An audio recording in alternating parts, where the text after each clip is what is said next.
bonsoir à tous. C'est une première ce soir puisqu'on est en direct pour la première fois, mais le rendez-vous n'a pas changé. Il s'agit de 1200 jours en Palestine. L'idée de ce rendez-vous, c'est simple, on peut le dire en quelques mots, c'est faire connaître Maria Valtorta et la faire aimer. Donc aujourd'hui, nous sommes réunis. Donc je vais saluer mes invités auxquels j'ai pas encore eu le temps de dire bonsoir. Donc bonsoir Colette, Florian, Emmanuel et Alain. On a démarré un peu sur les chapeaux de roue. Donc ce soir, on est ensemble. On a laissé le mois dernier Jésus à Nazareth, un Jésus qui disait des adieux à sa maman et qui démarrait sa vie publique. Et ce soir, on se retrouve au chapitre 45, sur les bords sur les rives du Jourdain. Alors pour ceux qui ne connaissent pas, parce on m'a fait la remarque, il y a des gens qui ont vu la vidéo du mois dernier et qui ne connaissaient pas Maria Valtorta, donc un tout petit mot sur cette femme pour ceux qui nous rejoignent et ceux qui ne connaîtraient pas encore. Donc Maria Valtorta, c'est une mystique chrétienne qui est née à Caserte en 1897, qui est morte vraiment tout près de nous.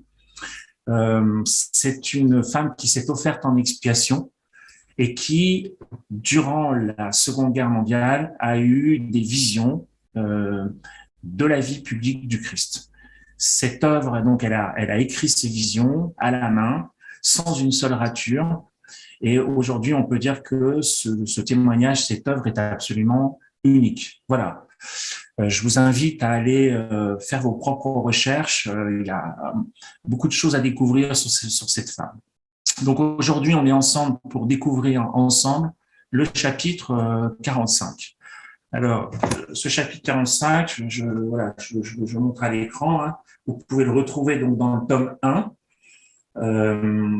Et vous pouvez vous acquérir ce livre aux éditions Maria Valtorta. Je vous donnerai le lien tout à l'heure. Donc le titre de ce chapitre, c'est Prédication Jean-Baptiste, baptême de Jésus, la manifestation divine. Voilà. Donc qu'est-ce qui se passe dans ce chapitre 45 ? Un mot avant de laisser la parole à nos invités. Nous avons en fait une description étonnamment précise du Jourdain pour une femme qui, je le rappelle, n'est jamais sortie de sa chambre, n'est jamais sortie d'Italie et évidemment n'est jamais allée en Palestine. Elle donne des précisions qui dépassent l'entendement. Elle nous précise que la largeur du Jourdain, elle décrit les rives, et d'ailleurs elle dit qu'elle a l'impression de se retrouver dans un lieu qui parle à l'âme. Voilà, il y a des détails qui sont assez étonnants sur la profondeur, la déclivité, etc., etc. Et puis, comme souvent avec Maria Valtorta, elle resserre sa vision et on découvre les pèlerins qui sont sur le bord de la rive. Et puis, très vite, on découvre Jean-Baptiste. Voilà.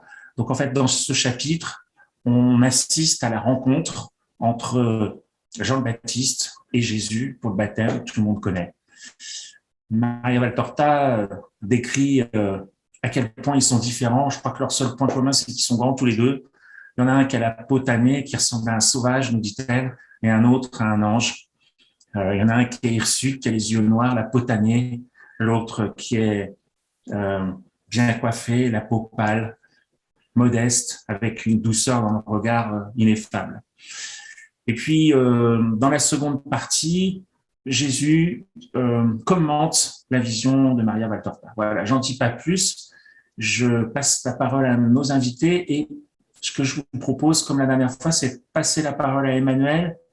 Si tu veux bien, Emmanuel, nous situer un petit peu où est-ce qu'on se trouve, où est le Jourdain, et en quelle saison on se trouve aussi. Donc, ça peut être intéressant avant d'avancer, de Bonjour à rentrer plus tous avant dans le déjà. chapitre. Merci Arnaud pour cette invitation, pour ce deuxième épisode donc des 1200 jours en Palestine, en compagnie de Maria Valtorta. Alors, ce deuxième chapitre qu'on aborde, c'est effectivement celui de la rencontre entre Jean-Baptiste et Jésus. Il est en vérité très complexe et très riche. Il y aurait beaucoup de choses à en dire. Et je dirais d'une certaine façon, il commence mal. parce qu'il commence difficilement, il soulève une question, c'est une remise en question de ce qu'on sait depuis 2000 ans, en fait, des évangiles. Et je vais vous expliquer pourquoi. Mais avant de vous parler de cela, je voudrais vous faire, comme la dernière fois, mais plus rapidement, un petit topo géographique. Vous vous rappelez que nous étions, alors, normalement, la carte devrait s'afficher. Je pense que c'est bon, voilà. Donc, nous sommes à Nazareth. Jésus vient de quitter sa mère, Marie. Il prend la route pour rejoindre ici le gué de Bethabara, en fait, qui se trouve à proximité de la mer Noire. Alors, Maria Valtorta, dans ces chapitres-là, elle ne va pas nous raconter son voyage, mais bien des fois, par la suite, quand il sera en compagnie des apôtres, il prendra le même chemin. Donc, on a une idée assez claire de la route qu'il prenait pour se rendre jusqu'au Jourdain. En fait, il partait de Nazareth, il prenait plutôt la direction du sud-est. Il aurait pu prendre vers Jezreel. En fait, il y a là une plaine qui est bien connue, qui s'appelle la plaine de Jezreel, au sud de Nazareth. Et il passait plutôt par Naïm. Ensuite, il se dirigeait vers Bethsan. Et Bethsan, c'est une ville dont on parlera assez peu parce qu'elle n'est pas, elle n'est pas juive. Hein. C'est une ville qui appartient à la Décapole. Donc Jésus ne s'y arrêtait pas puisqu'il n'était pas invité pour parler dans la synagogue. Il ne faisait que passer. Et à partir de là, il rejoint vraiment la vallée du Jourdain. Il descend. Donc voilà. Et il descend, pour arriver dans une zone qui devient désertique à partir d'une 20-30 kilomètres au nord de l'estuaire, là, de l'embouchure. Eh bien, là, on a le début du désert de Judée. Et donc, le gué du Jourdain se trouve bien là. Hop. Je ne sais pas si je peux passer à la diapo suivante, ça risque d'être compliqué. Pendant que tu passes cette diapo suivante, Emmanuel, Oui. combien de temps il faut à peu près pour se rendre de Nazareth au gué du Jourdain sur Pour ce quelqu'un lieu-là? qui marche bien, lui, il y en 4-5 jours, quoi. Ouais, quand même. Oui, Ouais. oui. Oui, il y a environ 100 kilomètres. Hein.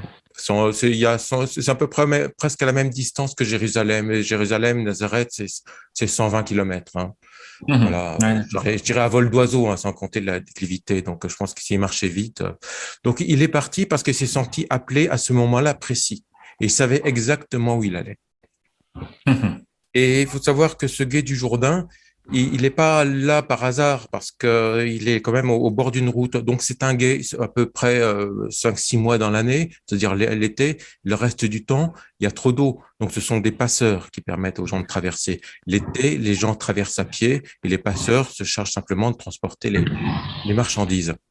des caravaniers, quoi. C'est ça. Oui, par exemple, il y a des caravanes qui passent. Mais aussi, il y a les chameaux, ils peuvent passer aussi carrément sans avoir besoin des passeurs. Donc, et ce gars, il est donc sur une route, et c'est la route qui part de Jérusalem, qui passe à Jéricho. La dernière fois, on a parlé un petit peu de Jéricho, on en parlera assez souvent parce que Jésus s'y arrête très fréquemment. Et Jéricho, c'est à 8-10 kilomètres de distance, hein, c'est au début de la plaine du Jourdain, c'est à 8-10 kilomètres de distance du fleuve lui-même. Il y a 2-3 petits villages entre les deux. Et après, on continue vers l'est, en direction d'une ville qui s'appelle Philadelphia. Hein, Philadelphia, il y en a une autre en Anatolie. Et c'est une ville grecque qui fait partie de la Décapole et en même temps, avant d'atteindre cette route, on rejoint la route qui relie Damas à Pétra au sud, du sud au nord. Donc finalement, c'est un axe très important et c'est un axe qui permet de rejoindre la route caravanière de l'est. Voilà. Donc voilà ce qu'on peut dire sur cette géographie. Maintenant, on va revenir voilà, sur nos visages et j'aimerais vous parler, oui, de ce qui est vraiment assez étonnant dans cette partie-là. Alors, il faut bien comprendre que c'est très particulier, cette œuvre, et qui est attribuée en vérité à Jésus, puisque c'est Jésus qui décide des scènes que va voir Maria et des dialogues qu'elle va entendre. Et il a des contraintes. En fait, Jésus, il en a plusieurs. Et sa principale contrainte, c'est de ne pas démentir les évangélistes. Alors, les évangélistes, on sait qu'ils ne sont pas très précis d'une manière générale et parfois, ils contredisent un petit peu sur des détails. Pas dans le fond, bien sûr, mais sur des détails pratiques. Alors, il y a une sorte de version qui émerge, c'est la vision qu'il doit obligatoirement être conforme à ce que disent les évangiles, sinon il serait apocryphe de lui-même d'une certaine façon, il serait hérétique s'il se contredisait, le témoignage des évangélistes, et en même temps, il doit corriger et apporter, comme on le sait, des quantités invraisemblables, enfin en tout cas très impressionnantes de précision par rapport à ce qu'on sait jusqu'à présent des évangiles de Palestine de l'époque. En l'occurrence, ici, il dit la chose suivante. Enfin, il dit, c'est en tout cas ce que Maria voit, puisqu'elle commence par ce mot. Je vois une plaine inhabitée, comme tu faisais allusion tout à l'heure, Arnaud, une plaine inhabitée et sans végétation. Jusqu'ici, tout va bien. Il n'y a pas de champs cultivés, et là où le sol est moins sec en profondeur qu'il ne l'est ailleurs, quelques rares plantes forment ça et là des touffes comme des familles de végétaux. Donc, on est bien dans un paysage qui devient désertique. On se rapproche de la mer Noire. Remarquez que ce terrain aride et inculte se trouve à ma droite, alors que le nord se trouve derrière moi, et qu'il se prolonge pour moi dans la direction du sud. Alors, ce qui est assez étonnant, qu'il est important de relever, c'est que Maria Valtorta a toujours une intuition très sûre des points cardinaux. Comment est-ce possible? On ne sait pas, il n'y a pas la boussole, mais elle est toujours capable de situer le nord du sud, et c'est toujours rigoureusement exact par rapport aux descriptions qu'elle fait des paysages. Ça, c'est déjà aussi très, très étonnant.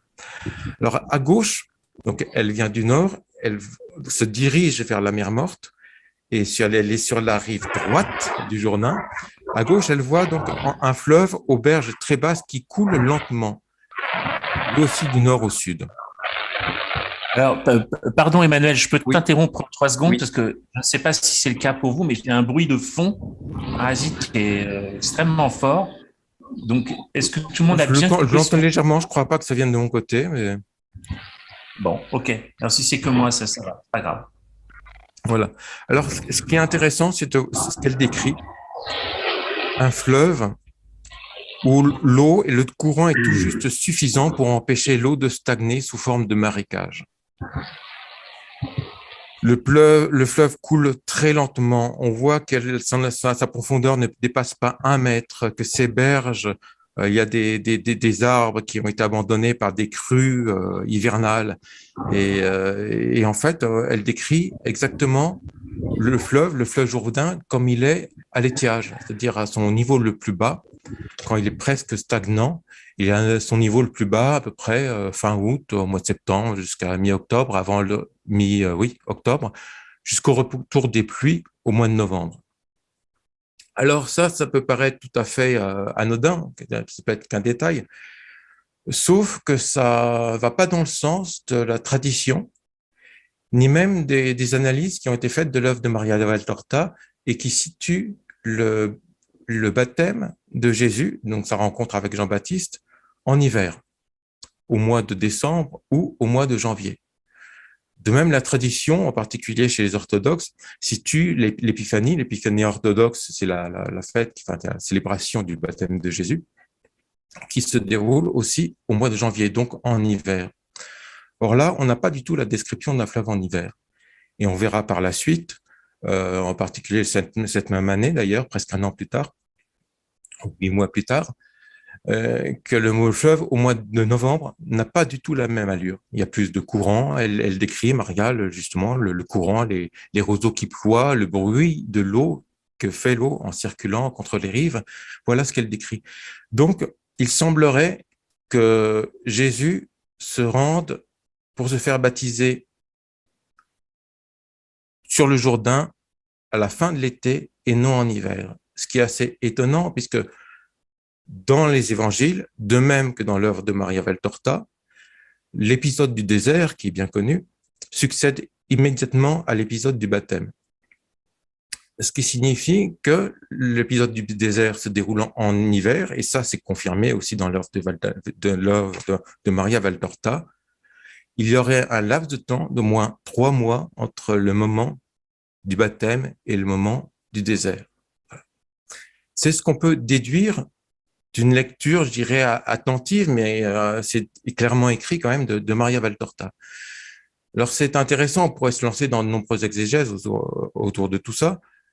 mais c'est simplement pour souligner aussi déjà la subtilité du récit, sa précision et la manière discrète qu'a Jésus de repositionner certaines choses sans le déclarer directement.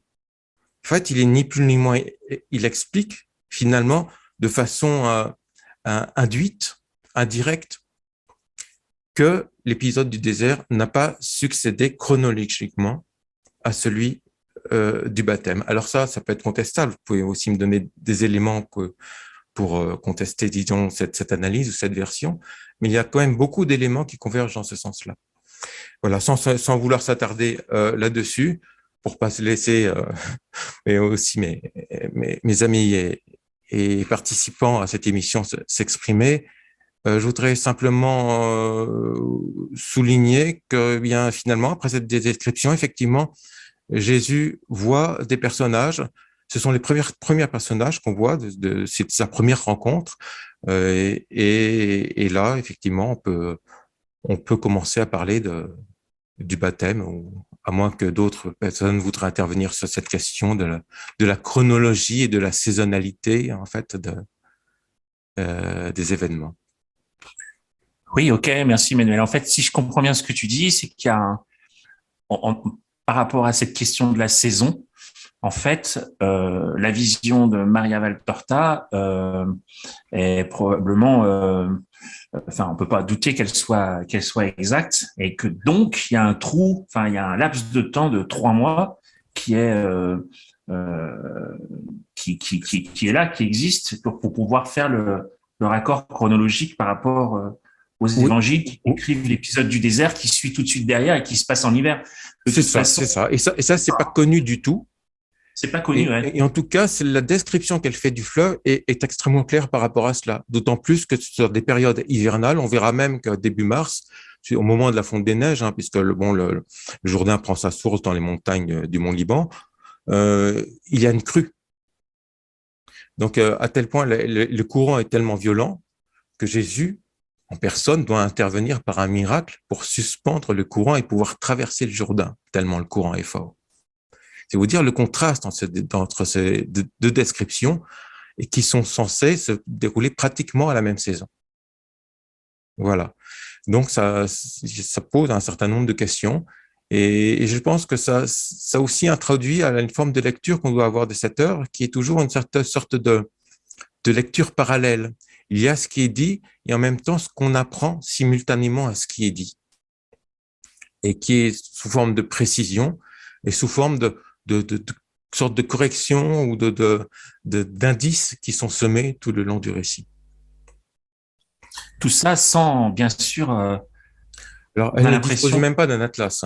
Donc, elle ne dispose pas d'un atlas, et puis on voit bien qu'il y a une grande prudence pour ne pas aller à l'encontre des évangiles, en fait, c'est ça. Voilà. Bon, il a pas le droit. C'est pas possible. C'est pas seulement qu'il a pas le droit, mais il n'y a pas d'intérêt. Et puis en plus, les évangélistes sont, enfin, il approuve ce qu'il dit. Mais après, on pourra en parler à d'autres occasions, sur d'autres chapitres, quand il estime que Jean est le plus fidèle des quatre. Que parfois, la mémoire des uns et des autres, des interprétations, et puis la peur de dire aussi certaines choses, a fait que des évangélistes n'ont pas été tout à fait aussi précis et justes qu'ils auraient pu l'être s'ils avaient été complètement en phase avec ce qu'ils souhaitaient raconter. Oui, ça, et puis les évangélistes, je pense qu'ils avaient surtout à cœur de transmettre la parole de Jésus plus que de raconter les épisodes chronologiques, descriptifs de sa vie. Il fallait qu'ils aillent à l'essentiel. Oui, de toute façon. Exactement, on peut pas leur reprocher cela. De toute façon, les 3 évangiles, il y en a 3 sur 4 qui racontent la vie de Jésus sur 1 an seulement. Ouais. C'est seulement Jean qui raconte la vie de Jésus sur 3 ans. Il se rend donc à plusieurs reprises à Jérusalem, alors que chez Marc, Matthieu et Luc, Jésus ne se rend à Jérusalem qu'une seule fois, adulte, oui. J'entends, et pour la dernière fois. Alors chez Maria Valtorta, il se rend à Jérusalem une quinzaine de fois. À chaque fête juive, à chaque fête de pèlerinage en particulier. Ok, merci Emmanuel pour cette description. Moi, que je pense comme beaucoup d'auditeurs, je suis jamais allé en Palestine et c'est vraiment très intéressant de pouvoir, grâce à la carte que tu as montrée, à ces précisions, bien se représenter le contexte et puis quasiment avoir le film dans la tête, quoi. C'est super. Alors, comme souvent avec Maria Valtorta, je sais pas si vous avez remarqué, mais souvent elle décrit le paysage. Et puis souvent, comme un caméraman, elle resserre le champ et elle resserre souvent ensuite sur les personnages. Puis après, on entend les dialogues. Et là, dans cette scène, c'est de nouveau la même chose, puisqu'après avoir vraiment beaucoup détaillé le fleuve, sa position, etc., elle resserre la caméra et elle nous décrit les pèlerins qui sont là. Et puis, elle resserre encore la caméra jusqu'à arriver à Jean le Baptiste. Alors, je ne sais pas qui est-ce qui veut prendre la parole, Colette, Alain, Florian. Ah oui, merci pour ces images. Alors Ouais. là, voilà, on a une photo récente du Jourdain à Ah, peu près à cet endroit. à peu près à cet endroit. Oui, donc plutôt l'été, on voit il y a très peu de courant. De toute façon, maintenant, l'eau, elle est prélevée par l'agriculture, donc il n'y en a jamais beaucoup de courant sur le Jourdain. Et voilà vraiment à quoi ressemble le paysage. Et tu vois, quand je regarde cette image, ça me renvoie à une phrase du chapitre où Maria Valtorta dit qu'elle a l'impression de se trouver dans un lieu qui parle à l'âme. Je sais pas si tu te souviens, si vous avez noté cette phrase. C'est vrai que c'est très beau. Ça n'a pas changé, c'est super. Oui. Ok, merci. Qui veut prendre le relais Je prends le relais, si vous voulez bien. Voilà, Super. parce que c'est Merci, Colette. bonsoir à tous. Dans le même ordre d'idée, par rapport aux précisions, ce chapitre-là est écrit le 3-4 février. Et dans ce même jour, il y a des passages, il y a au moins 8 pages, encore dans les cahiers de 44. Et Ah c'est ouais. à ce moment-là, ce jour-là, Jésus insiste particulièrement sur l'importance des détails dans les descriptions. Il dit, plus tu seras minutieuse et précise, plus nombreux seront ceux qui viennent à moi. Et il faut savoir aussi que ces détails, le fait de devoir inscrire tous les détails, fait l'objet pour Maria de critiques de la part des servites de Marie, parce que le même jour, elle s'adresse au père Migliorini, qui est son confesseur de l'ordre des servites de Marie, et qui recueille les cahiers pour les dactylographier. Elle lui écrit, vous disiez ce matin que vous ne pouvez faire connaître mes descriptions à cause de leur style. Or, Jésus lui dit exactement le contraire, et puis il insiste que même qu'en dépit de son obéissance, parfois elle omet quand même à cause de sa santé et de l'entourage, elle omet certains détails, et que ce sont les détails, la multiplication des détails qui vont attirer à Jésus les lecteurs, et de plus en plus d'âmes. Et moi, j'aimerais aussi souligner la beauté du style littéraire de Maria Valtorta. Il paraît que c'est encore beaucoup plus beau en italien, mais je trouve qu'on se régale avec la langue française. Par exemple, il y a ces 2 phrases avec lesquelles elle compare Jésus et Jean-Baptiste. Elle dit « Le précurseur n'a pas la main légère de Jésus sur les plaies du cœur. C'est un chirurgien qui le met à nu. Fouille et taille sans pitié. » Ailleurs, il dit encore « L'Esprit Saint qui avait fait de Marie la mère du Sauveur commença son œuvre de salut à travers Marie, ciboire vivant du salut incarné pour cet enfant qui allait naître et était destiné à m'être uni, donc Jean-Baptiste, moins par le sang que par la mission qui fit de nous, comme les lèvres qui forment la parole. Jean était les lèvres et moi la parole. » Et dernière remarque sur la forme, sur le fond, j'aimerais dire autre chose plus tard, je laisserai la parole aux autres participants, bien sûr. Ce chapitre-là a été écrit 6 jours avant le chapitre précédent. Donc, la chronologie selon le temps de Jésus n'est pas du tout prise en compte. Maria, c'est vraiment la preuve, une preuve parmi tant d'autres que Maria reçoit les dictées et les visions surtout dans le désordre, quoi. Voilà. Donc, cette scène précède pour elle la vision du dernier repas de Jésus avec sa mère et de leurs adieux. Oui, merci Colette. Ça me renvoie à une phrase que j'ai notée qui illustre ce que tu dis. Il écrit: sais-tu, Maria, ce que tu fais? Ce que je fais plutôt en te dévoilant l'Évangile. C'est une tentative plus forte pour amener les hommes vers moi. Voilà, c'est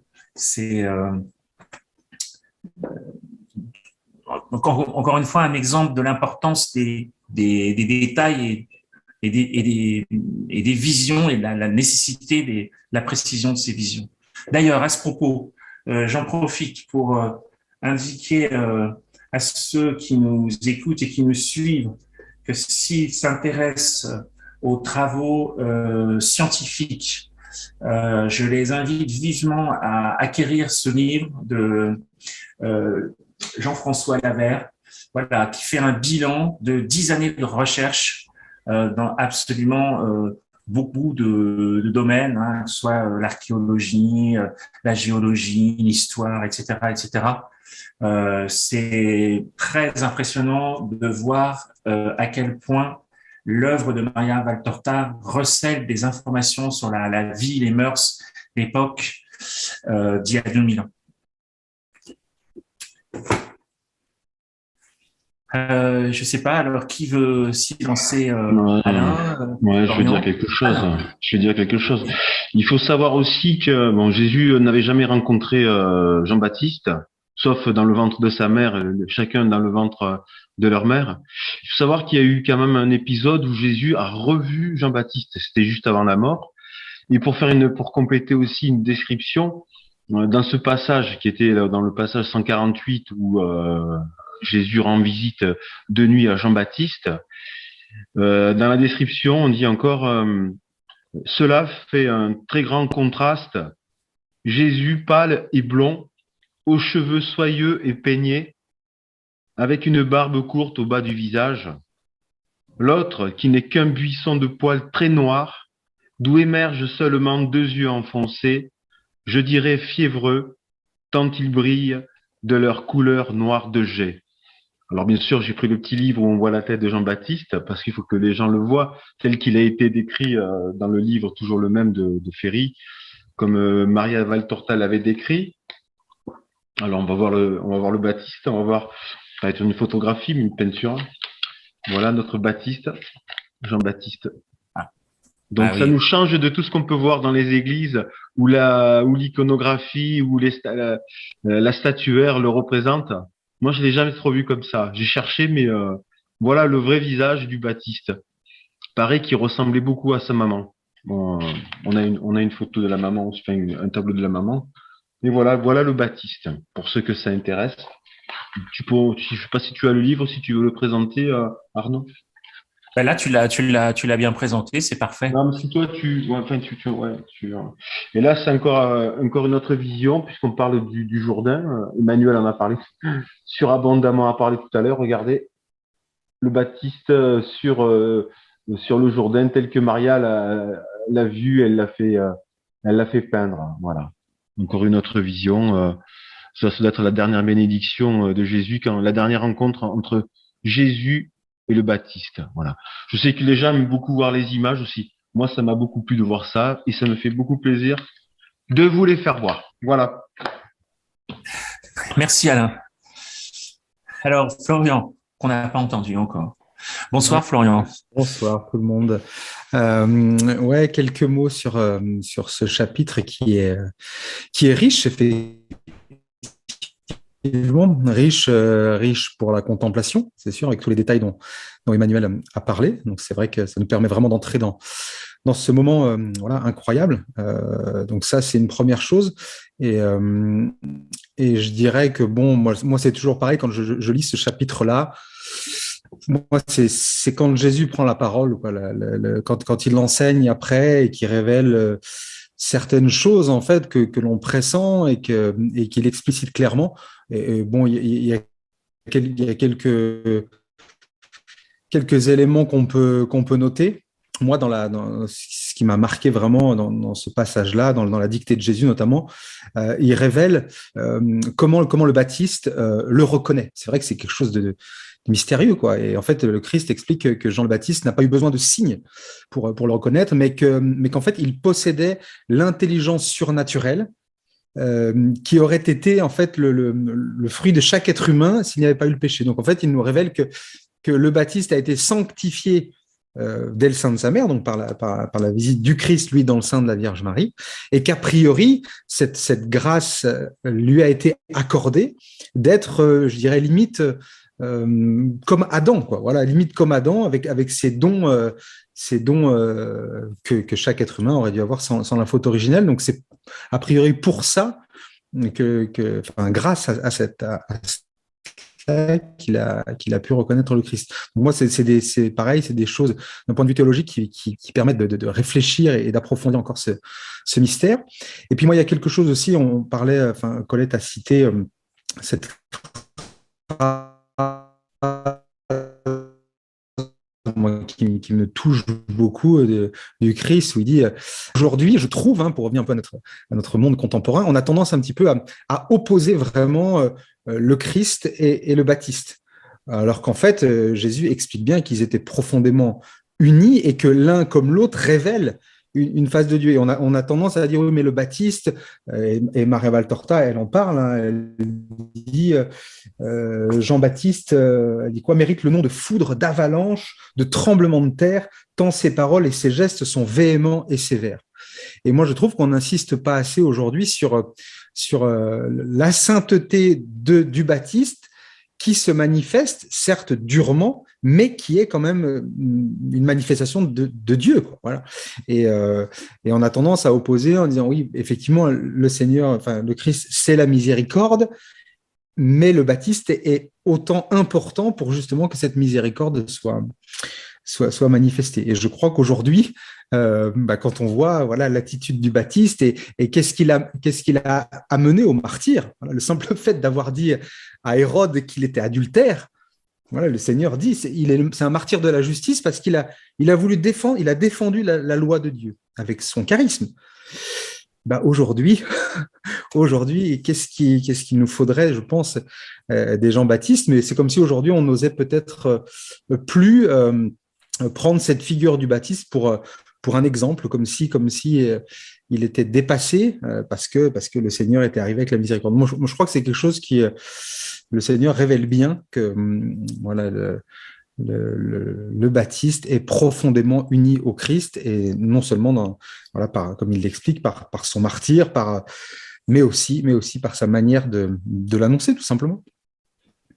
Et Florian, j'aurais une question, je me pose une question pendant que je t'écoute, tu penses que cette parole comme ça un peu rude, un peu directe, d'ailleurs Maria Valtorta, elle dit bien, elle le compare un peu à un chirurgien qui taille, qui coupe, il n'a pas la douceur de Jésus pour approcher les cœurs. Tu penses que ça manque aujourd'hui dans l'Église?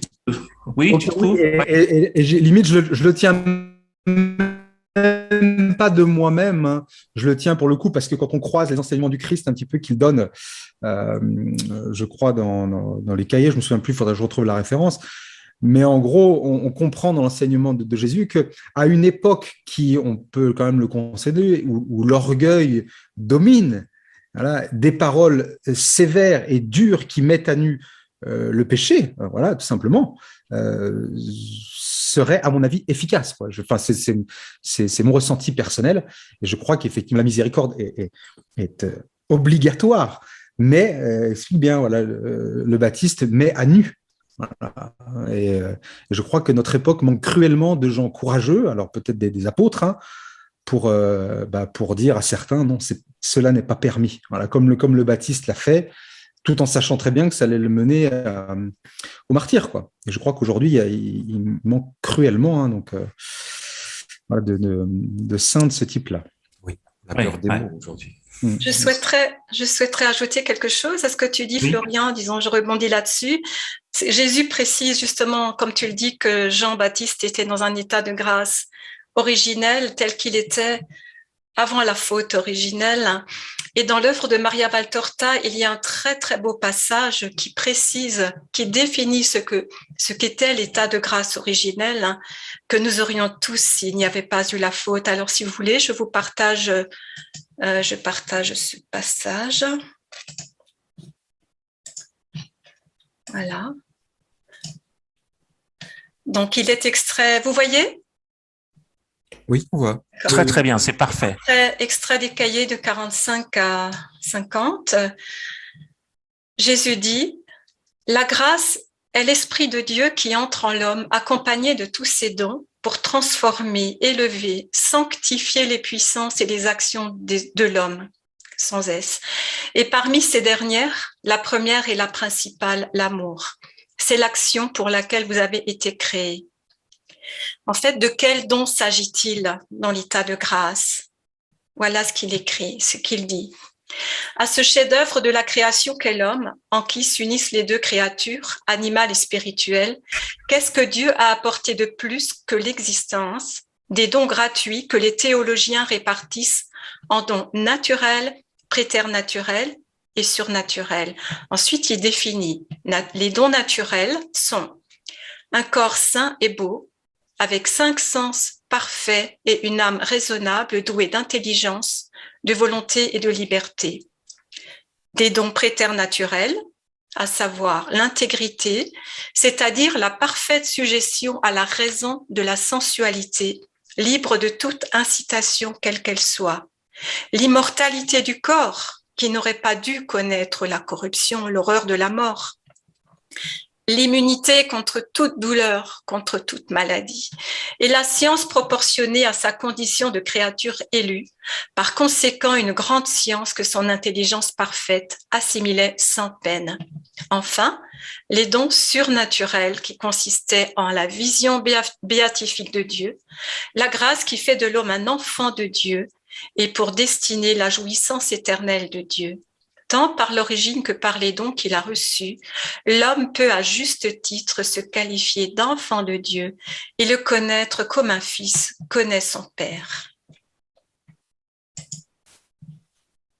Voilà, je trouve que la définition est très claire. Et Jean a bénéficié, Jean l'apôtre, Jean l'évangéliste a bénéficié aussi de cette présence, de la présence de ce saint Jean-Baptiste, parce qu'il était quand même, il était son disciple auparavant. Et ça se retrouve un peu, ça se retrouve dans le prologue de Saint Jean. C'est lui qui insiste par 2 fois sur le rôle de Jean-Baptiste qui devait témoigner de la lumière, et puis qui dit voici celui qui vient après moi est passé devant moi parce qu'avant moi il était. Jean vraiment attache une énorme importance à la fonction, au rôle déterminant de prophète et d'annonciateur, d'introducteur de ce nouvel évangile qu'était Jean-Baptiste. Oui, c'est ça d'ailleurs. Dans le chapitre 45, elle le dit, Maria Valtorta, elle dit « Tel était le destin de l'homme ». Au départ, c'est le dernier point que tu as développé, voir et comprendre Dieu comme un fils à l'égard de son père. Puis la faute est venue et l'homme n'a plus osé regarder Dieu. Il n'a plus su découvrir et comprendre Dieu. Et il le sait de moins en moins, ajoute-t-il. Parce que quand on regarde la société aujourd'hui, c'est terriblement juste, hélas. Je voudrais vous poser une question. Il y a quelque chose qui m'a étonné, qui est assez rare chez Maria Valtorta. C'est, je ne sais pas si vous vous souvenez, dans le passage, au départ, elle dit je ne rapporte pas les propos de Jean le Baptiste. Après, comme l'a rappelé Florian, les avoir qualifiés comparés à de la foudre, à des avalanches, etc. Mais elle ne rapporte pas les propos et elle nous renvoie vers les évangiles. C'est rare qu'elle fasse ça. Je ne sais pas ce que vous en pensez, si ça vous a questionné aussi, comme ça m'a questionné. Elle a dit la même chose, je crois, par rapport à, est-ce que c'était l'Annonciation, où elle dit simplement, voilà, les paroles qui sont dites là, ce sont celles de l'Évangile, donc elle ne le développe pas. Ce n'est pas l'unique fois qu'elle le fait. Ah, d'accord. Sur Elle des l'a fait plusieurs paraboles fois, aussi. ça. Elle l'a fait plusieurs fois, elle renvoie systématiquement à l'évangile. Ce qui est intéressant, c'est bien qu'elle le fasse. C'est-à-dire qu'il n'y a pas de problème entre, c'est des propos du début. Ça veut dire qu'il n'y a aucun problème entre les détails qui sont donnés dans l'ouvrage de Maria Valtorta et l'évangile. Alors que l'évangile, c'est un condensé. Donc, c'est excellent, ça. Je veux dire, qu'elle puisse renvoyer en disant, c'est pas la peine que je rapporte ce qui a déjà été dit dans l'évangile. Donc, ça sert l'œuvre. Donc, si on avait des doutes sur tout ce que Colette disait tout à l'heure quand elle parlait de l'évangile, Jésus te donne une étape et puis en fait, il t'en a donné une autre avant, puis il remet tout en ordre. Donc, c'est des choses qui nous déplacent complètement. Hein, c'est ce que tu disais, 6 jours avant, il avait donné une vision qui arriverait après, donc il sait exactement ce qu'il fait, quoi. C'est la vision intérieure de Maria Valtorta qui dicte. Elle écrit, mais c'est juste un bras, quoi. C'est tout c'est une dimension qui nous dépasse dans nos petits cerveaux. Et là, on le touche réellement du doigt. Voilà. Engeance de vipère, qui vous a appris à fuir la colère qui vient? Voilà, ça, ce sont les paroles de Jean-Baptiste selon Luc, qui ne sont pas reprises donc par Maria Valtorta. Oui, tu peux les lire? Voilà, en extrait, il y a ça. Voilà, en fait, il sollicite différents types de personnes. Engeance de vipère, donc qui vous a appris à fuir la colère qui vient? Produisez donc des fruits qui expriment votre conversion. Ne commencez pas à vous dire, nous avons Abraham pour père, car je vous dis que de ces pierres, Dieu peut faire surgir des enfants à Abraham. Déjà, la cognée se trouve à la racine des arbres. Tout arbre qui ne produit pas de bons fruits va être coupé et jeté au feu. Et dans ses propos, d'ailleurs, Jean-Baptiste, on reconnaît certaines paraboles de Jésus. Jésus aura exactement les mêmes propos et parfois il utilisera des paraboles très, très similaires à ce que va dire Jean-Baptiste dans Luc. Enfin, il le dit juste en une phrase. Après Jésus développe, mais l'idée reste la même. Voilà. Alors, ce que va reprendre Maria, et ce qui est très important et qui est très beau, en fait, la première parole de Jean-Baptiste, c'est celle-ci. Voici l'agneau de Dieu. Comment peut-il se faire que mon Seigneur vienne à moi? C'est l'agneau de Dieu, quoi. C'est cette notion qui est évidemment fondamentale, puisque par ce terme, on annonce déjà évidemment le sacrifice de Jésus, l'agneau pascal. C'est l'innocent qui est sacrifié par Dieu, donc. Et c'est par cette même expression que Jean l'apôtre, va interpeller, va héler Jésus quand il va le revoir un petit peu plus tard au même endroit, sur le gué du Jourdain. Il va l'appeler ainsi « agneau de Dieu qui enlève le péché du monde ». Voilà. Il dit « mais pourquoi m'appelles-tu ainsi ?» Il va répondre « c'est Jean-Baptiste, mon maître, qui t'a appelé ainsi ». Voilà, ce sont ces mots que je reprends. Donc, il n'aura pas forcément conscience de ce qu'il dit en employant cette formule d'agneau de Dieu qui est extrêmement forte et qui est très, très chargée, évidemment, de symboles. Mais lui, il l'exprimera en toute innocence, alors qu'il y a la clé de tout le destin, en fait, de Jésus, de toute sa mission sur Terre. Et ce que je trouvais intéressant aussi de préciser, d'une façon un peu plus, je dirais, matérielle, c'est que faut pas oublier que Jean-Baptiste, c'est un cousin de Jésus. Ils sont de la même famille. C'est un cousin éloigné du côté de sa mère. Alors, les parents de Jean-Baptiste sont Élisabeth et Zacharie, et il est né à Hébron. Et là, on peut en parler aussi, c'est une thématique qui est intéressante, qui va ressurgir assez souvent. C'est que l'une des raisons pour lesquelles Jean-Baptiste est connu déjà, malgré son jeune âge, finalement, il a 30 ans, hein, comme Jésus, ils n'ont que 8 mois d'écart, c'est parce qu'il est aussi déjà le fils d'un prêtre, donc c'est quelqu'un de connu, de reconnu. On voulait pas ça, on s'en serait pas pris au prêtre Zacharie au temple. Et puis il est judéen, et c'est très important. Combien de fois allons-nous par la suite voir des Judéens précisément reprocher à Jésus d'être galiléen.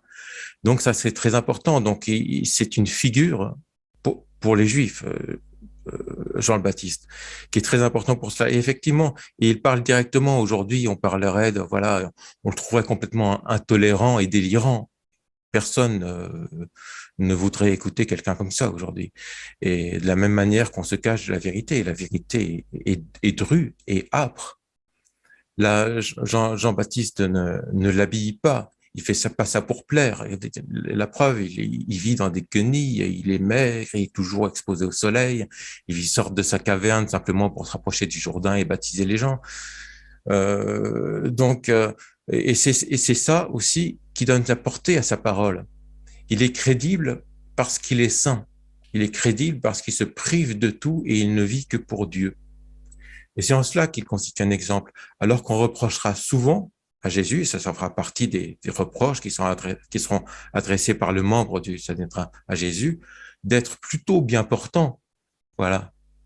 Pour un prophète, même pour un fils de Dieu, comme si je prétends l'être, il est plutôt, voilà, en bonne forme, et il est beau, il mange normalement, même avec sobriété. Il sort, il parle aux gens, il vit pas dans une caverne, alors qu'ils ont, pour eux, l'image du Messie, c'est quelqu'un d'extrêmement austère. Ils avaient cette image-là de la personne qui est proche de Dieu, donc éloignée des hommes. Et la grande nouveauté de Jésus, c'est d'être à la fois encore plus proche de Dieu que n'importe qui, mais aussi d'être proche des hommes. Et ça, les gens ont eu du mal à le comprendre et à l'intégrer. Alors, c'est bien, je rebondis sur ce que tu dis. On n'a pas beaucoup de détails dans les évangiles sur le Baptiste, on n'a pas beaucoup de choses. Et on en a un peu plus avec Maria Valtorta, mais on n'en a pas énormément. Mais on nous apprend un truc, tu parles d'austérité. Ce qui est complètement fou, c'est que ce personnage, tu parlais de Zacharie, le papa de Jean-Baptiste et Élisabeth. Donc, il était prêtre au temple et ils avaient une très jolie maison à Hébron. Là aussi, il a été dessiné dans le cahier, enfin, dans le livre que j'ai là. Bon, je le ferai pas voir, on va pas perdre de temps avec ça. Mais, c'est quelqu'un qui, à l'âge de 13 ans après sa bar mitzvah, donc sa majorité, il est parti dans les grottes, il bougeait plus, il vivait dans les grottes, il sortait juste pour baptiser, il communiquait avec Dieu, et quand les parents sont morts, il n'est même pas redescendu à l'enterrement, il n'a pas bougé. Et tous les biens, il les a distribués aux pauvres. C'était vraiment quelqu'un qui était avec Dieu et qui était très très austère. Ces détails-là, on les a trouvés dans l'évangile de Maria Valtorta. Sinon, on ne savait pas tout ça. Ce petit détail, quoi. C'est des détails matériels, mais ça prouve un peu la dureté du personnage. Mais il était constamment avec Dieu. Et tout à l'heure, vous parliez d'Adam tel qu'il était avant le péché originel. Et lui, c'est Adam, mais bon, dans un décor qui n'était pas le paradis sur terre, quoi. Mais il avait ce cœur-là. Il y a 3 personnages qui sont comme ça dans l'œuvre. Il y a Marie, le Baptiste et Jésus, qui sont déjà dans un état de grâce, quoi. Bon, après, ils ont une vie de souffrance, mais ils sont dans un état de grâce. Et c'est les 3 personnages qui sont touchés par la grâce. Et il faut pas oublier, c'est que quand Jésus arrive là où, à l'endroit où il baptise, à Bethabara, c'est ça, hein? Oui. Bethabara, hein?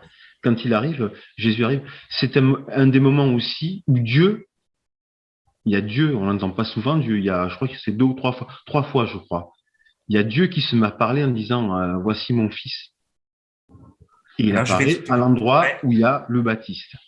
Voici mon fils, voici mon fils bien-aimé, en qui je mets ma complaisance. Voilà. Dieu qui ouvre les nuages, donc il envoie là, il y a la colombe, donc qui désigne Jésus, mais il y a Dieu qui se met à parler, quoi. C'est important, quoi. C'est fait devant le Baptiste. Donc c'est vraiment un personnage important. C'est le dernier prophète et le premier martyr. Mis à part, on peut pas dire que les innocents sont martyrs comme le Baptiste, mais c'est le premier martyr, quoi. C'est vraiment un personnage important, et c'est vrai qu'on n'a pas beaucoup de données. Et grâce à l'œuvre de Maria Valtorta, on apprend plus de choses, plus de détails. Tout ce que tu as dit là, Emmanuel. Donc, je pense que ça peut intéresser beaucoup de monde, ceux qui veulent bien écouter l'œuvre. Je trouve ça magnifique d'apprendre ces choses-là. Enfin, moi, j'aimais beaucoup ce personnage, je l'aime encore plus, quoi, depuis de ce que j'ai lu, là. Voilà.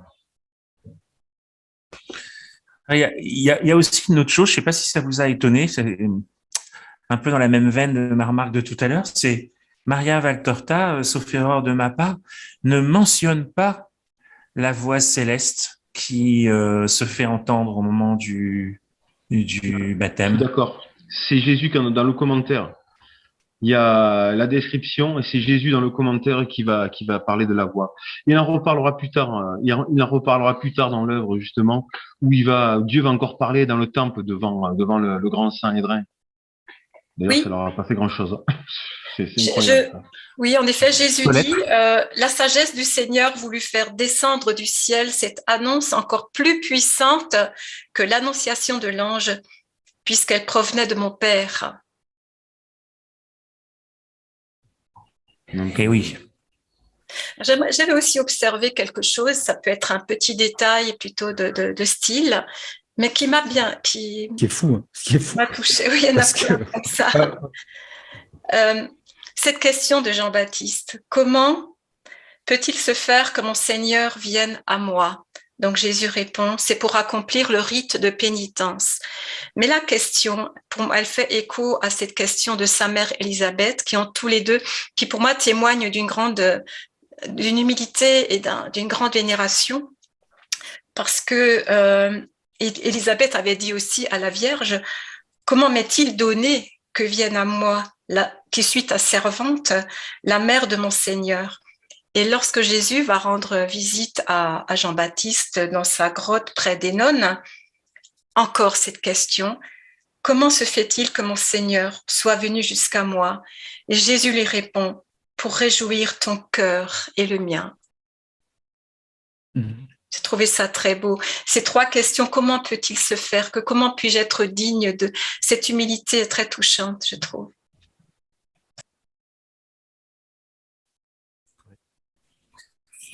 Oui, c'est très beau. Effectivement, il y a des phrases comme ça qui se font écho dans l'œuvre de Maria Valtorta, dans les mêmes structures.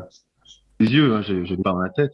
Il va lui dire aussi, dans le passage d'Hénon, ce que tu disais, Colette, il va dire, tu le peux, donc que le Très-Haut en soit béni. Jésus, puis-je t'appeler ainsi, tu le peux, à cause des liens du sang et de ta sainteté.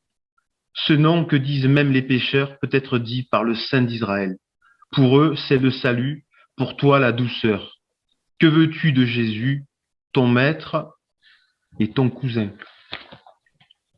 Tu vois, ces détails-là, c'est incroyable, c'est tout juste incroyable. On est vraiment dans la ville, quoi. Ils le rencontrent, ils se sont jamais vus, en fait. Ils se sont vus un coup pour le baptême, puis ils se voient près des nonnes. Ça, on le savait pas, ça. Donc, ce passage des nonnes, je le trouve aussi excellent. C'est pas notre propos du jour, mais c'est important d'en parler parce que on a tellement peu et qui le rencontrent et qui lui parlent en disant, tu es mon cousin, c'est tout juste incroyable. Je veux dire, c'est quand même deux personnages très puissants, bon, Jésus encore plus, mais qui se rencontrent comme ça et se disent tant en sachant que un peu plus haut, il lui dit, il sait qu'il va mourir, il sait qu'il va falloir qu'il paye de son sang. C'est pas très drôle tout ça, hein, mais Florian, je vois que c'est incroyable. Nous, on a peur, mais surtout avec ce qui se passe en ce moment, on se dit à quel moment on va l'apprendre. Lui, il sait il le sait, hein. Pas de problème. Florian, je vois que tu hoches la tête. Tu veux dire quelque chose? Il a envie, allez, on va le laisser parler. Non, mais je suis d'accord avec ce que dit Alain. Mais en fait, je suis resté sur Là, je réfléchissais en même temps là sur les manifestations divines, quoi. C'est vrai que bon, aujourd'hui, ce sont des mots sur des pages, mais en fait, est-ce qu'on se rend compte que Dieu le Père a parlé dans le ciel et que tout le monde a entendu et que voilà, la totalité n'a pas suivi Jésus, quoi. Je trouve c'est des choses, c'est dingue, quoi. C'est inexplicable. C'est comme ce que disait Alain, quoi. Quelques jours avant la Passion, pareil, la voix du Père retentit. Eh bien non, 2-3 jours après, ça n'empêche que la foule va lyncher Jésus.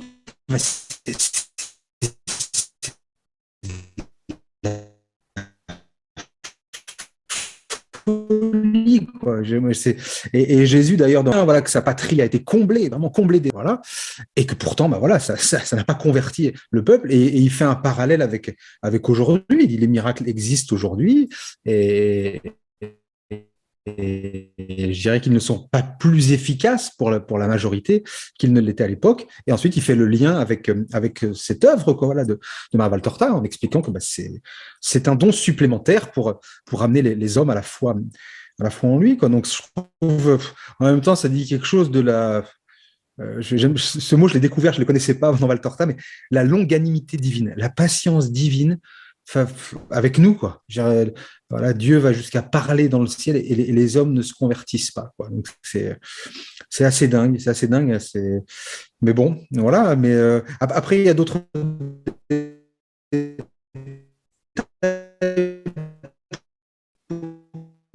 Ah, mauvaise connexion, il y a des coupures, Florian.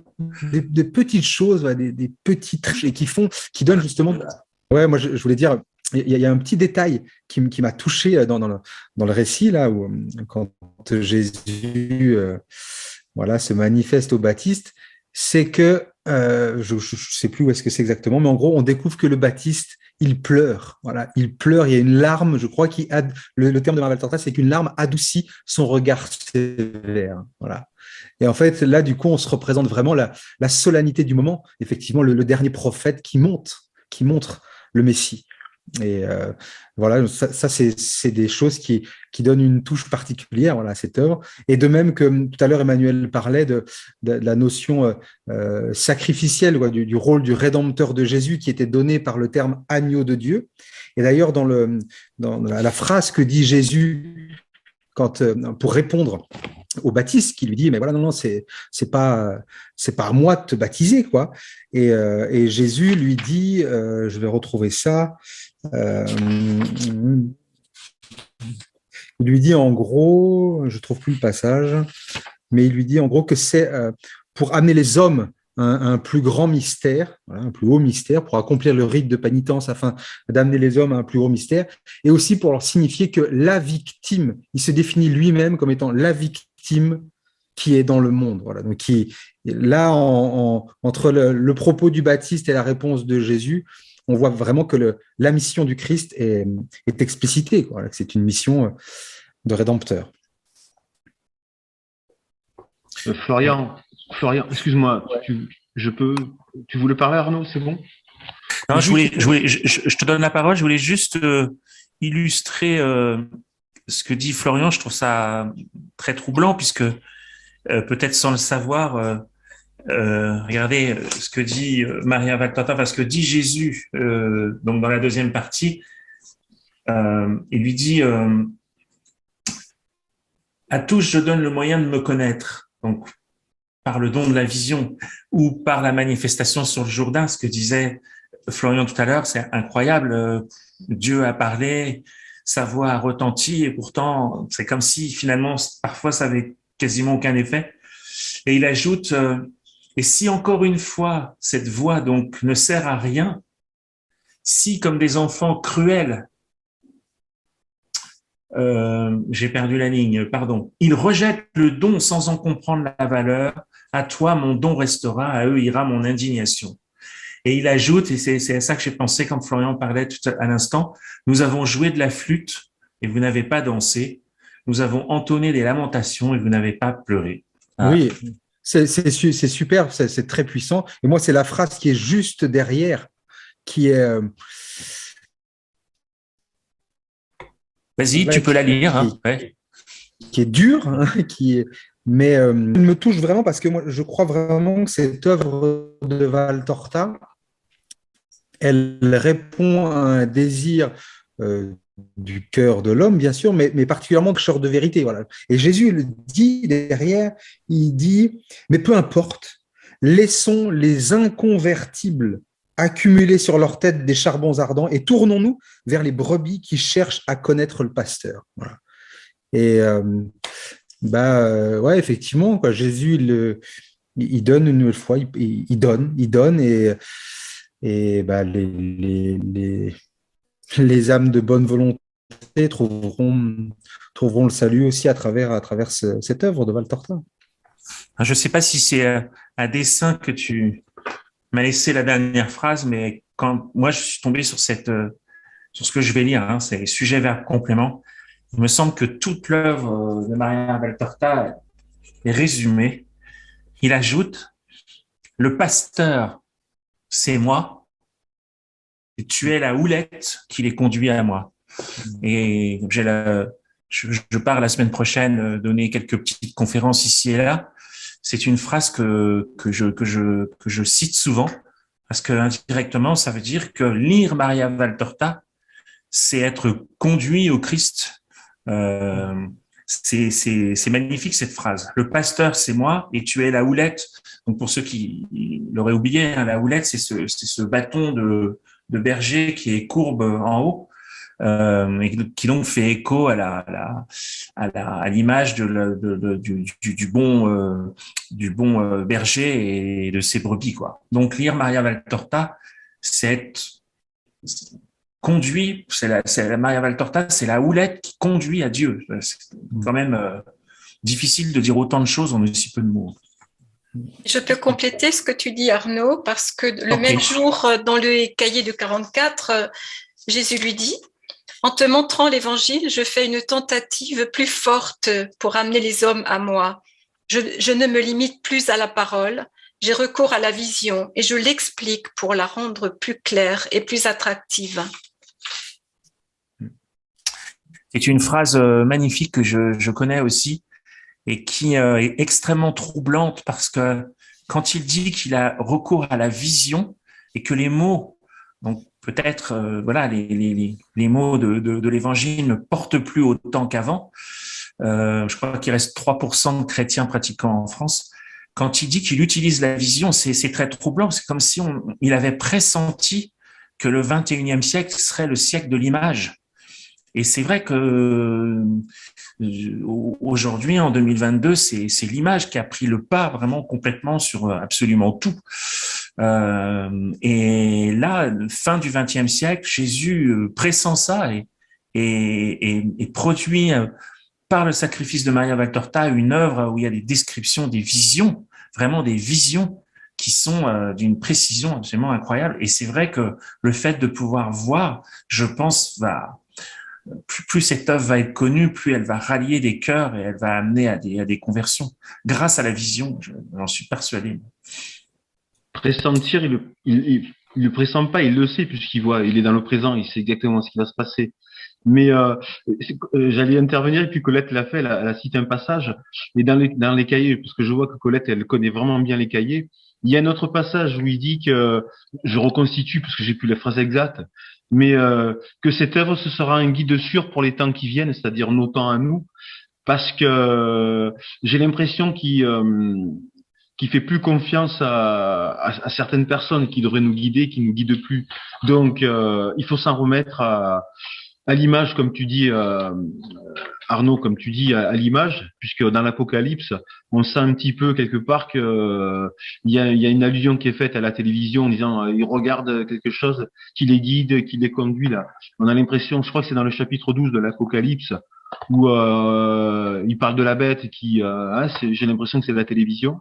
Je sais pas si Florian est d'accord, je vois qu'il bouge un peu la tête. Mais bon, ça, il le savait. Et dans un autre passage des cahiers, je sais pas si tu te rappelles, Colette, dans les cahiers où il parle que c'est une main sûre et qui nous guidera, que l'œuvre nous aidera quand il y aura plus personne pour nous aider. C'est pour ça. Il y a de nombreux passages, à la fois dans les cahiers et dans les carnets. Dans les carnets, il insiste encore davantage sur cet aspect. Les carnets, c'est le dernier qui a été traduit. Moi, je l'avais en italien, puis il a été traduit il y a pas très longtemps là. Oui, il le précise aussi. De toute façon, l'œuvre, elle est importante entre les carnets et les cahiers. Après, il y a les visions avec l'Esprit Saint et Azarias. on est dans du lourd aussi. Mais pour ce qu'on fait là, je pense que c'est déjà pas mal d'avoir ça en tête. Ça fait beaucoup de lecture, hein. Ça fait beaucoup de passages. Mais c'est vrai que on a vraiment besoin. C'est un guide sûr pour nous emmener, si on peut, à sauver notre âme. Et ça rejoint un peu à ce qu'on disait aussi, Florian, ce que tu disais tout à l'heure, quand tu disais que qu'on peut se perdre et que même en entendant la voix de Dieu, on suit pas. Il faut savoir, c'est que en face, il y a le malin qui est là, et qui est très puissant. Rappelez-vous du passage où Jésus leur dit aux apôtres que le jour, c'est-à-dire le vendredi saint, il y aura plus personne ne pourra se contrôler parce que le malin, il y aura plus d'anges sur terre, il y aura plus que des démons et ce sera difficile de se sauver. Et on voit d'avoir de bonnes réponses à ce qui est en train de se passer. Et même Jean, qui est très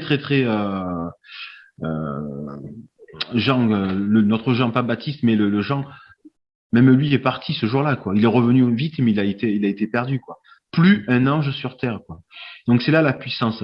C'est pour ça que cette œuvre de Maria Valtorta, il faut vraiment la voir. Et quand ça va pas, il faut vite rentrer dedans, parce qu'on a carrément le guide sûr. C'est Jésus qui est là en permanence, quoi. Donc dès qu'on perd confiance, hop, vite l'œuvre de Maria Valtorta.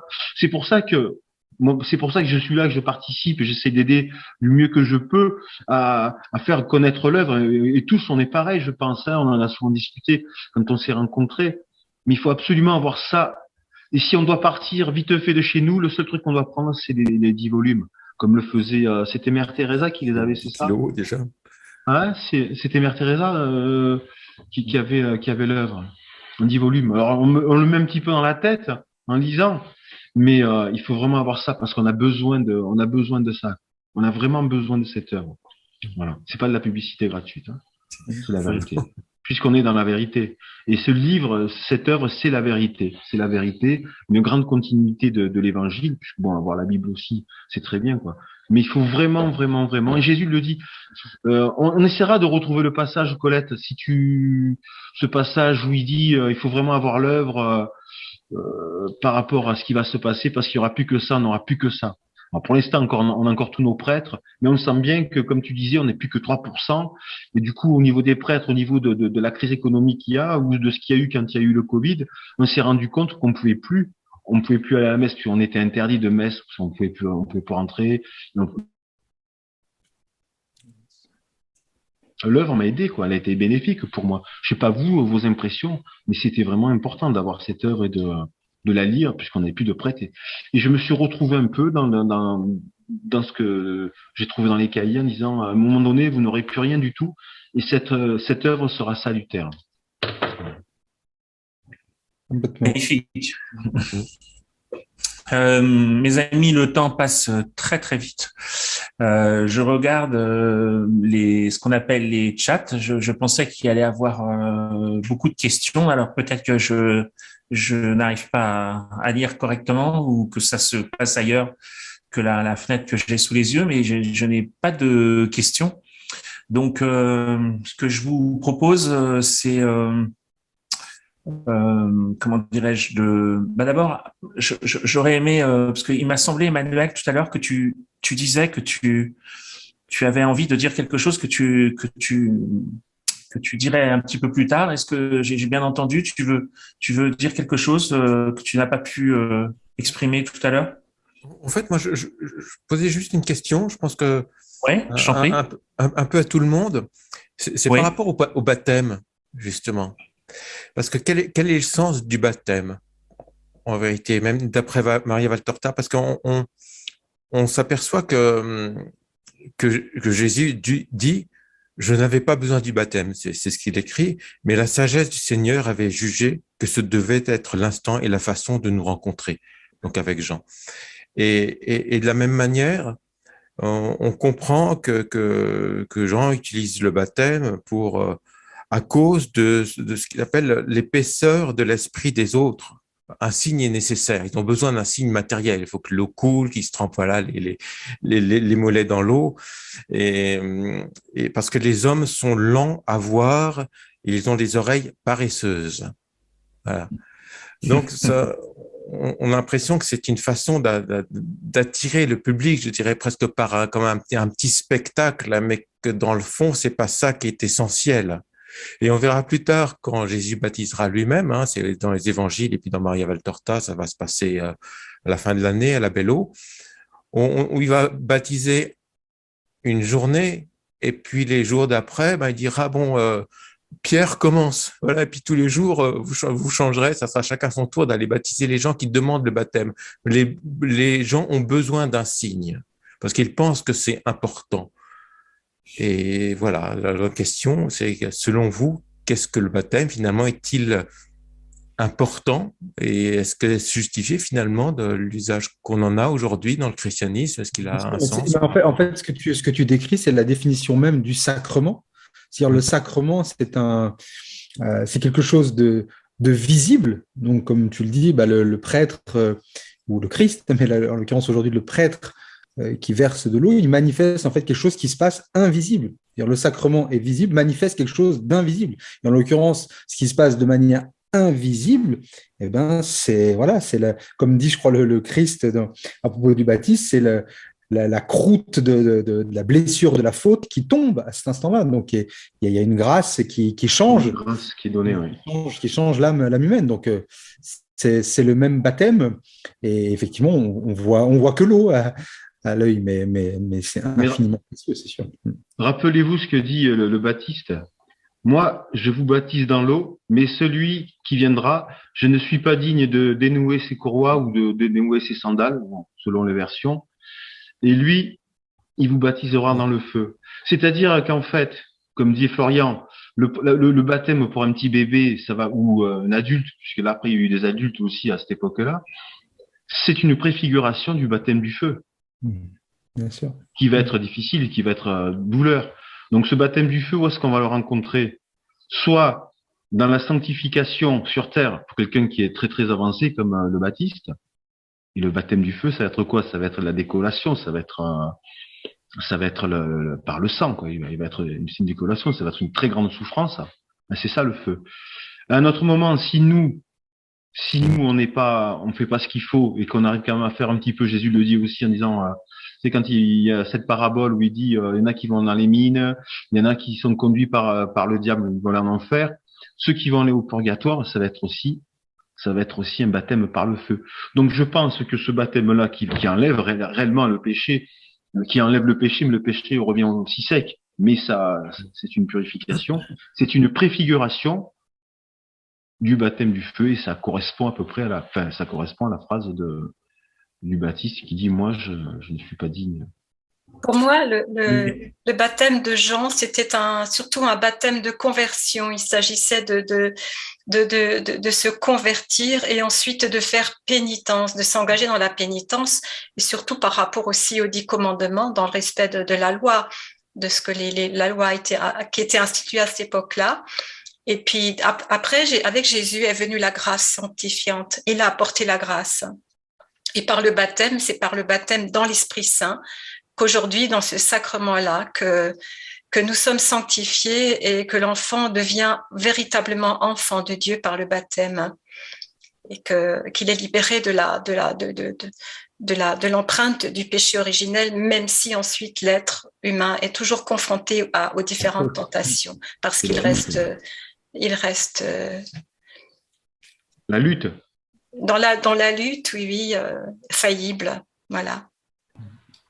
Mais c'est ce baptême du feu qui va être vraiment, c'est la préfiguration de ce baptême du feu qui va être vraiment très puissant, et c'est la préparation qui est là, quoi. Et ça, on va le retrouve vraiment dans le purgatoire, où on le retrouve pour celui qui se sanctifie vraiment sur terre.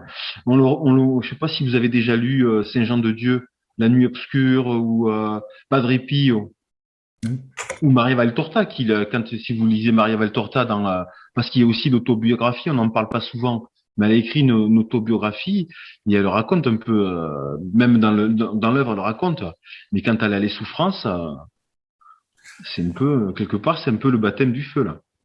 Voilà, merci Alain. Et Emmanuel, pour toi, le baptême, tu veux dire un mot? Parce que tu as posé la question. En fait, oui, je posais cette question, c'est parce que trouvé une certaine...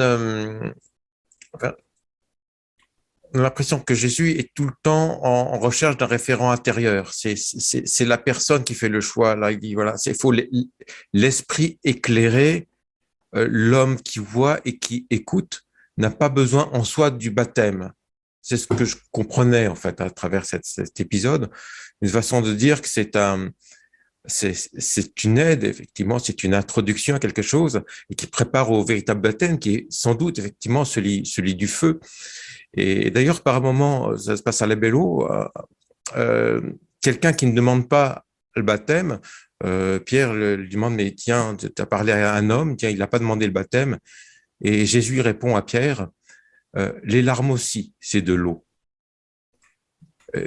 Donc, d'une certaine façon, cette proximité, cette sensation d'être enfant de Dieu, d'être redevable finalement, elle apparaît à travers toute forme de processus, que ce soit une souffrance, que ce soit une douleur, une réflexion, une ascèse, et le baptême en fait partie comme par moment aussi Jésus critique cette propension des gens à rechercher absolument le baptême, et après finalement ils vont repartir contents, ils vont se sentir purifiés, mais ils vont continuer comme avant, alors qu'ils n'ont pas cherché à se purifier auparavant, à se confesser, voilà. Donc on peut questionner le rôle, en fait, la position, de la façon dont est présenté le baptême dans l'œuvre, en tout cas à travers Jésus, ce qu'il en dit.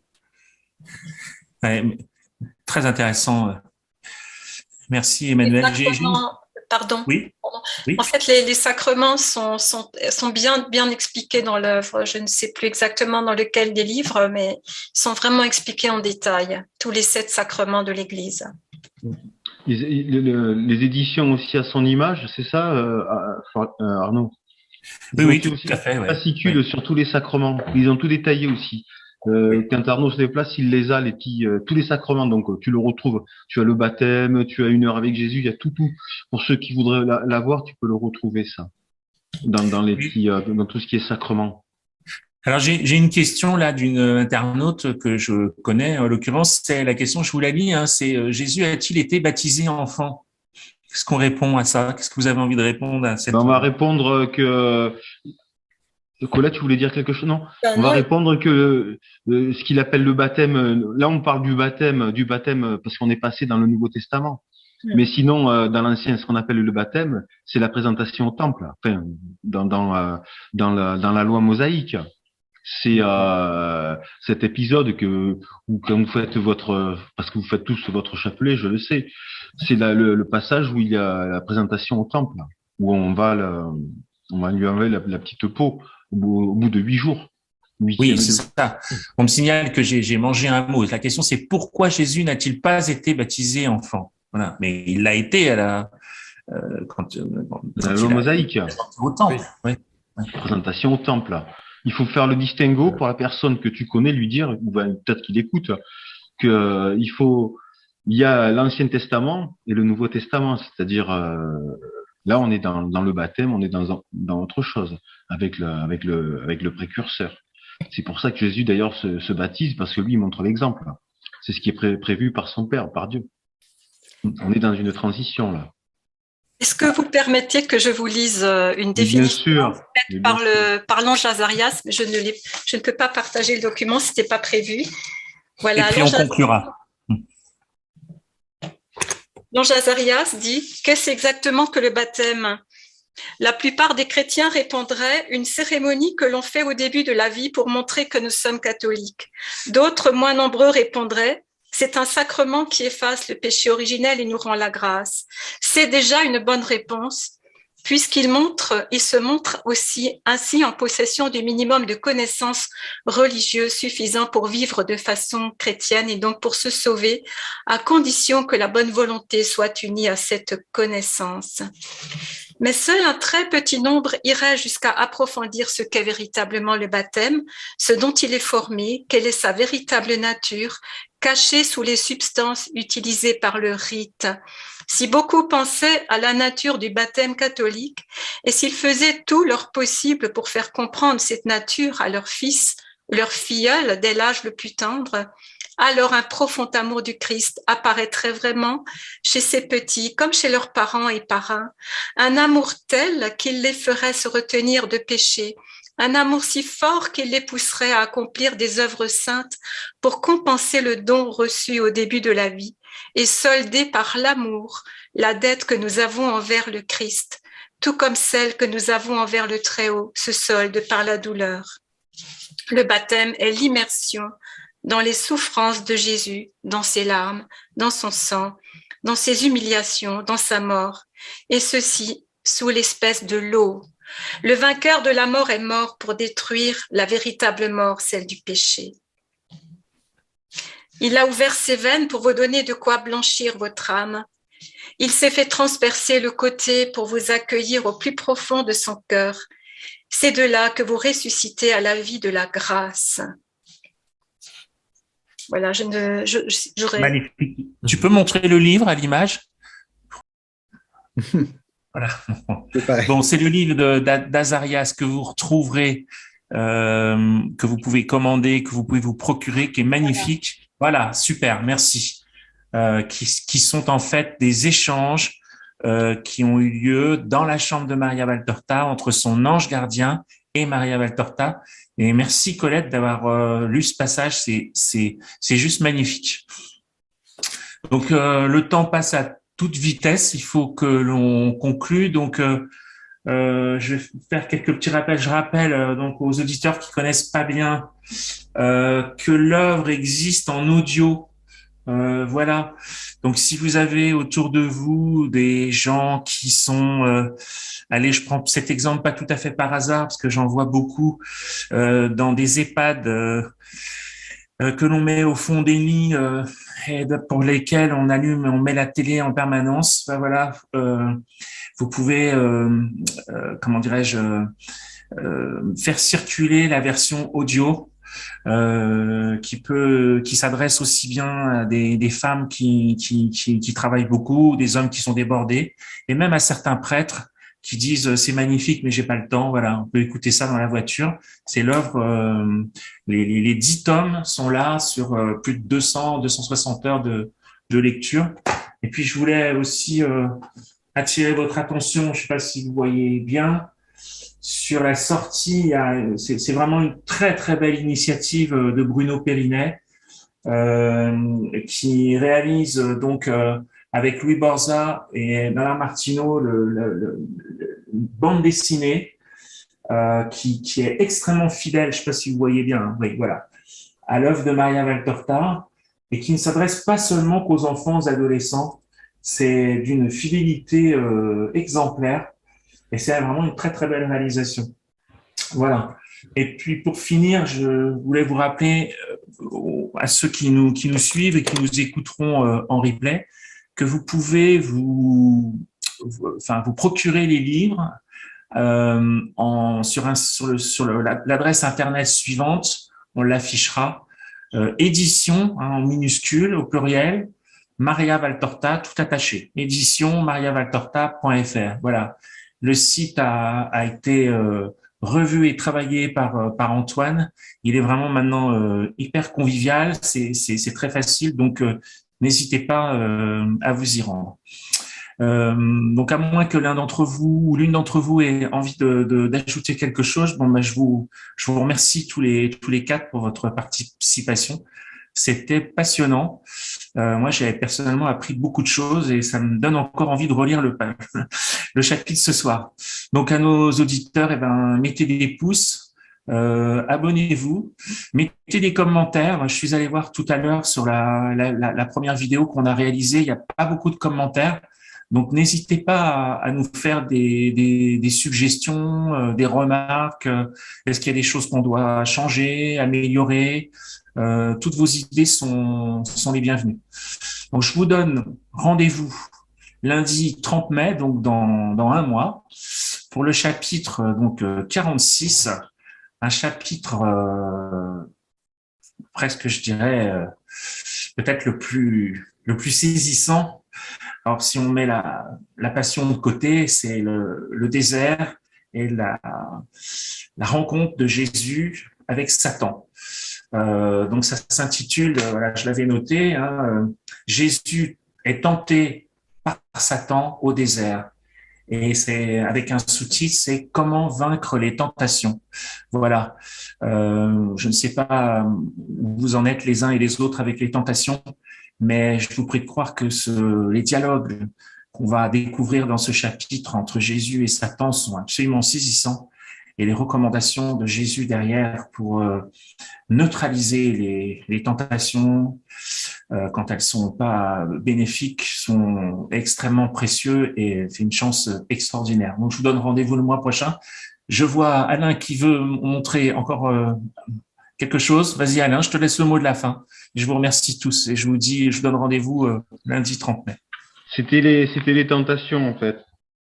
Donc c'est la représentation de Jésus dans la grotte, et le diable qui vient le tenter sous la forme d'un pèlerin avec c'est le chèche, ça comme on dit, voilà. Ouais. Voilà comment il a été représenté. Et donc pour la prochaine émission, pour ceux qui nous écouteront, il y aura toutes les recettes qui nous sont données par Jésus, comment le malin opère pour nous tenter. Donc dans notre discussion, je pense qu'on trouvera la recette miracle pour éviter toutes ces tentations et pour pouvoir gravir le chemin de la vérité et peut-être monter au ciel. Voilà. Merci Alain. Quel mot de la fin, c'est super. Merci à vous tous. Merci Florian. Merci Emmanuel. Merci Colette. Et puis merci à Yann qu'on ne voit pas, qui est derrière, qui est à la manœuvre pour la technique, puisque s'il n'était pas là, rien de tout ça n'aurait été possible. Merci à tous. Bonsoir et rendez-vous dans le désert le mois prochain. Bonsoir. Bonsoir. Bonsoir tout le monde.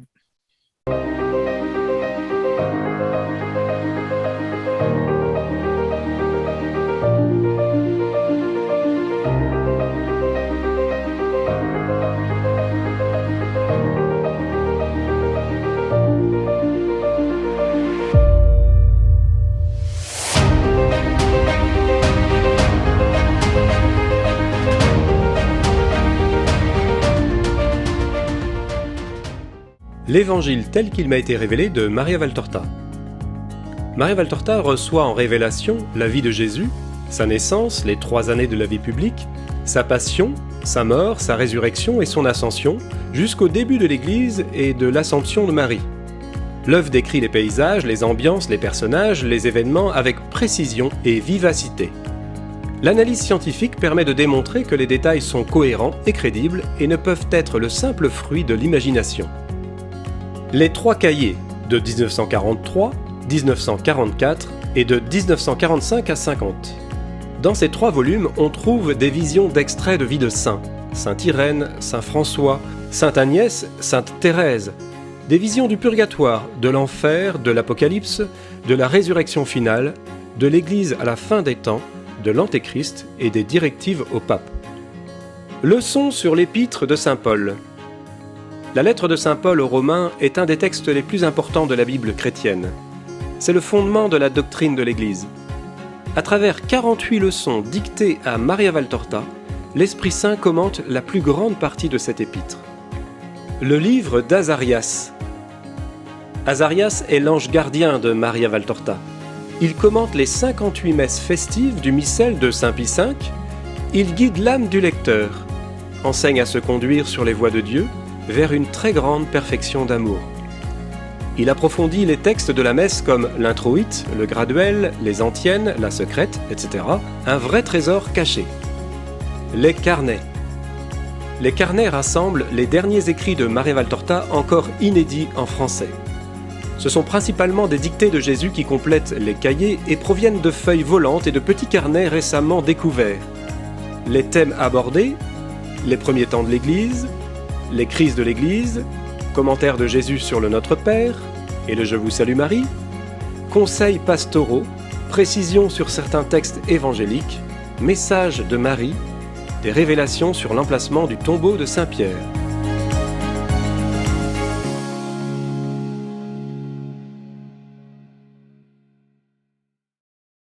L'Évangile tel qu'il m'a été révélé est adapté pour tout public par les éditions Maria Valtorta.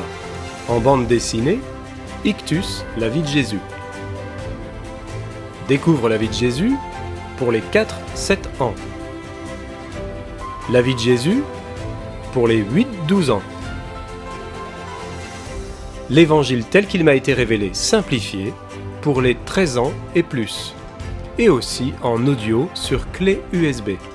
Disponible en librairie ou directement aux éditions Maria Valtorta sur asonimage.fr.